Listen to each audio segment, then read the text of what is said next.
வணக்கம் மாணவர்களே.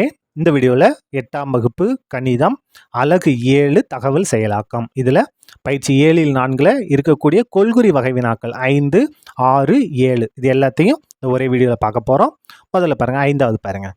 இணையம் அல்லது தொலைக்காட்சி விளம்பரங்கள் மூலம் வணிகர்கள் பொருட்களை வாங்க வைக்க கையாளும் யுக்திகள். நமக்கு டிவிலாம் பார்த்தா விளம்பரம் வரும், அந்த பொருள் வாங்க இந்த பொருள் வாங்கன்னு வரும். அப்போ என்னென்ன செய்வாங்க பாருங்க, சிறப்பு இசையை பயன்படுத்துவாங்க, கவர்ச்சிகரமான படங்களையும் பயன்படுத்துவாங்க, இப்பொருள் நமக்கு தேவை என்ற எண்ணத்தை தூண்டுவார்கள், இது நமக்கு கண்டிப்பாக வேணும்.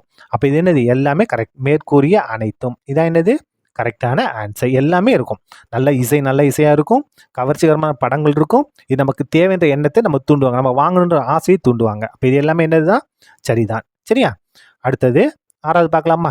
பாருங்க, 6வது. நான் பொருள்கள் வாங்க அங்காடிக்கு சென்றால் என்ன செய்வோம் பாருங்க, கவர்ச்சிகரமான தோன்று பொருட்களை வாங்குவேன். பார்த்த உடனே போய் வாங்கிறது. எனது நண்பரிடம் இருக்கும் பொருட்களை போல் வாங்க, என் ஃப்ரெண்ட் என்ன வச்சோ அதை கண்டிப்பாக வாங்குறது. நான் வாங்க வேண்டிய பொருட்களை மட்டும் வாங்குவேன். நம்ம போகும்போது என்ன செய்யும், இதுதான் வாங்க போகிறோம் அப்படின்ட்டு போனோம், அங்கே போய் அந்த பொருளை மட்டும்தான் வாங்கணும். நமக்கு பிடிச்சதை வாங்கக்கூடாது, இல்லை நம்ம ஃப்ரெண்டு இருக்குன்ட்டு வாங்கக்கூடாது. சரியா, அப்போ என்ன செய்யணும், இதுதான் கரெக்டான ஆன்சர்.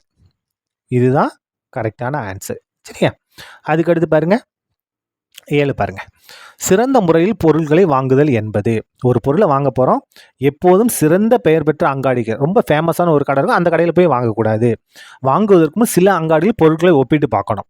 ஒரே பொருள் ஆனால் விலை வித்தியாசம் இருக்கும். வாங்குறதுக்கு முன்னாடி நம்ம என்ன செய்யணும், இந்த கடையில் எவ்வளவு அந்த கடையில் எவ்வளவு, அதோடைய தரம் எப்படி நம்ம என்ன செய்யணும், ஒப்பிட்டு பார்க்கணும். அப்போ இந்த ஒப்பிட்டு பார்க்கறது இதான் என்னது நமக்கு தேவையான கரெக்டான இதில் இது வராது. சரியா, எனது நண்பர்கள் வாங்கிய பொருளையே வாங்குதல் அப்படிலாம் வாங்கக்கூடாது. சிறந்த பொருள் எது பெஸ்ட்டுன்னு பார்த்து தான் நம்ம வாங்கணும். சரியா, அவ்வளோதான். இந்த கணக்கு முடிந்தது. நன்றி.